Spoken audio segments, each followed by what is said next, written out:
झारखंड मुक्ति मोर्चा के साथियों ने जो संग्राम लड़ा है, जिसके चश्मदीद गवाह और सहकर्मी, जिसमें मृत्युंजय जी जैसे लोग हैं, हमारे नकुल भैया जैसे लोग हैं, कृष्णा मुर्मू जैसे लोग हैं, सुल्तान अहमद साहब जैसे लोग हैं, किंकर चौहान जैसे लोग हैं, विलास मंडल जी जैसे लोग हैं, तो इनके द्वारा बताए गए पद चिन्हों पर हमारे युवा साथी को चलकर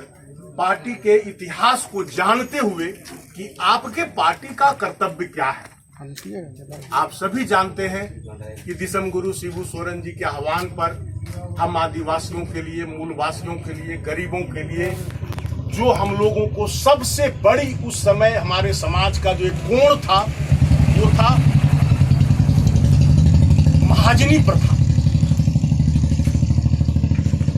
20-20 बीघा, 40-40 बीघा, 10-10 बीघा जैसे किसान आदिवासी समाज के, गरीब समाज के लोग होते थे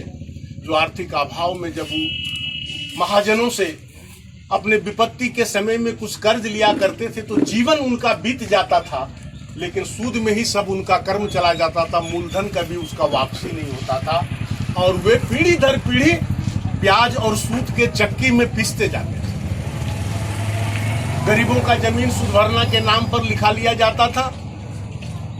और कितना पैसा वापस होने के बावजूद भी महाजन जमीन को जोतते रहते थे और गरीब भूखे मरते थे। इसी सपनों को साकार करने के लिए जब आपके दिसम गुरु शिबू सोरेन जी ने झारखंड मुक्ति मोर्चा का गठन किया और जब उन्होंने संघर्ष करने की कसम खाई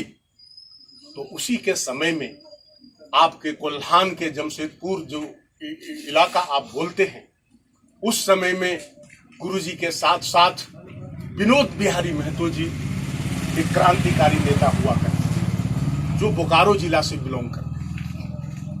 और वो भी गुरुजी के समकक्ष ही उनका सम्मान था। उसी बीच में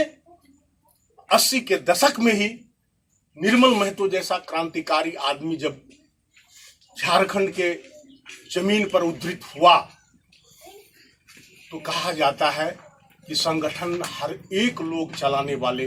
आज भी स्वहृदय से स्वर्गीय निर्मल महतो जी को अपना आदर्श मानते हैं और उनको गुरु मान करके ही संगठन का कार्य शुरू करते हैं। जैसे अभी पिछले हमारे साथियों ने बताया, शंकर भैया ने बताया कि जमशेदपुर में आंदोलन होता था। हम ये कहेंगे कि आज के इस निर्मल महतो के शहादत दिवस पर आप लोगों को सबसे बड़ी एक शिक्षा लेने की बात यह है और दुश्मनों को, विरोधी पार्टियों को जवाब देने की बातें हैं। कोई लोग कहते हैं कि झारखंड मुक्ति मोर्चा तो बाप बेटा का पार्टी है,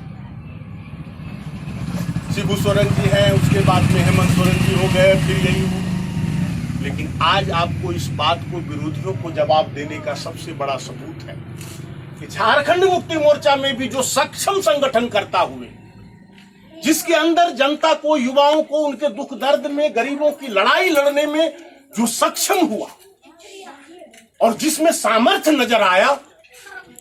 वो उनका इतिहास का हमारा एक गवाह है। जो लोग ये बोलते हैं कि हमारी पार्टी पारिवारिक है, अगर हमारी ये सोच होती तो दिसम गुरु शिबू सोरेन जी ने 1986 में स्वर्गीय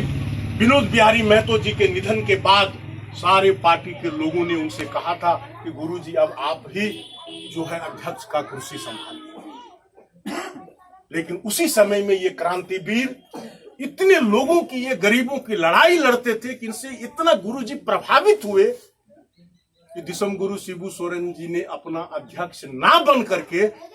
निर्मल महतो जी को अध्यक्ष बनाया, जो हमारा एक प्रमाण है कि संगठनकर्ता को आज भी झारखंड मुक्ति मोर्चा में सम्मान का मेरा एक इतिहास है। इनके विषय में कहा जाता है कि 1984 में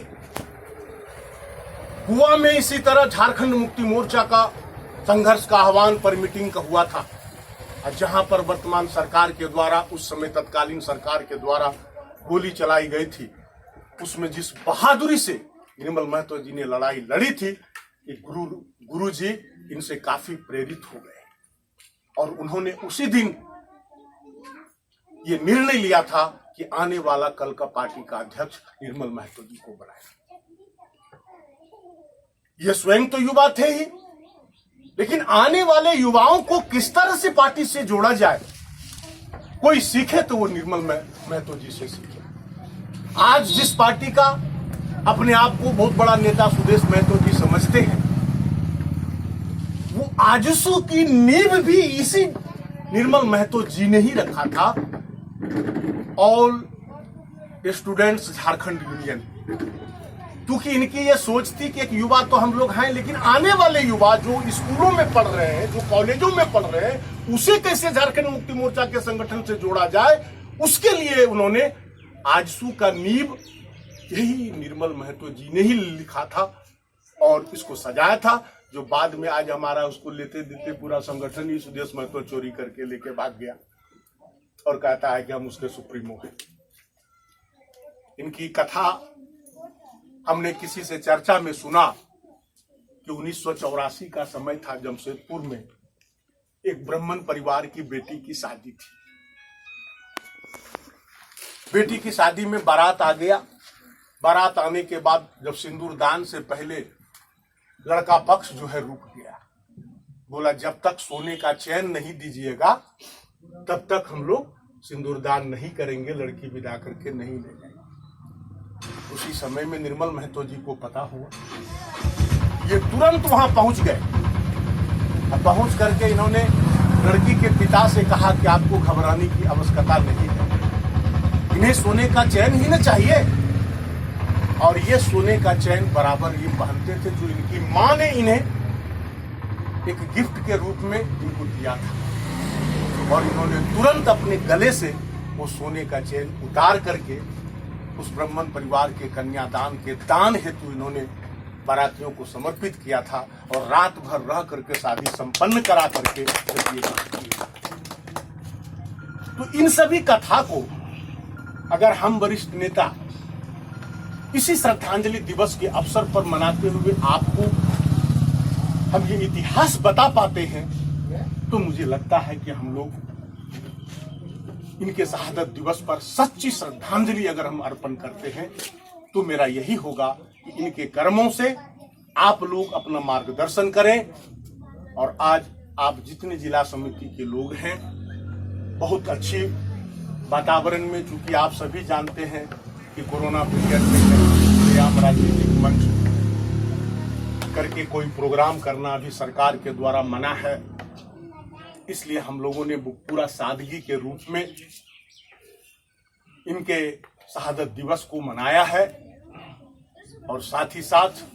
हम यही कहना चाहेंगे कि यह शहादत दिवस मनाना मेरा तभी साकार होगा जब आप संगठन के प्रति, अपने पार्टी के सुप्रीमो हाईकमान के प्रति समर्पित भावना से, समाज के शुभचिंतक होने के प्रति आप जब तक प्रेरक रहेंगे, जब तक आप समाज का सेवा करते रहेंगे, आपकी झारखंड मुक्ति मोर्चा आज धीरे धीरे जिस तरह से सफर तय करके जो झारखंड राज्य अलग लड़ाई के बाद झारखंड राज्य के विकास के आदिवासी और मूलवासियों के सपनों को साकार करने के उद्देश्य से हम लोग अंतिम पड़ाव झारखंड की गद्दी पर अपनी पूर्ण बहुमत की सरकार बनाकर आज काबिज हैं। हम लोग यही समाज की सेवा की प्रेरणा को लेकर, और खास करके हम जिला झारखंड मुक्ति मोर्चा के जब पुराने साथी भाई नकुल जी, वासुदेव जी, किंकर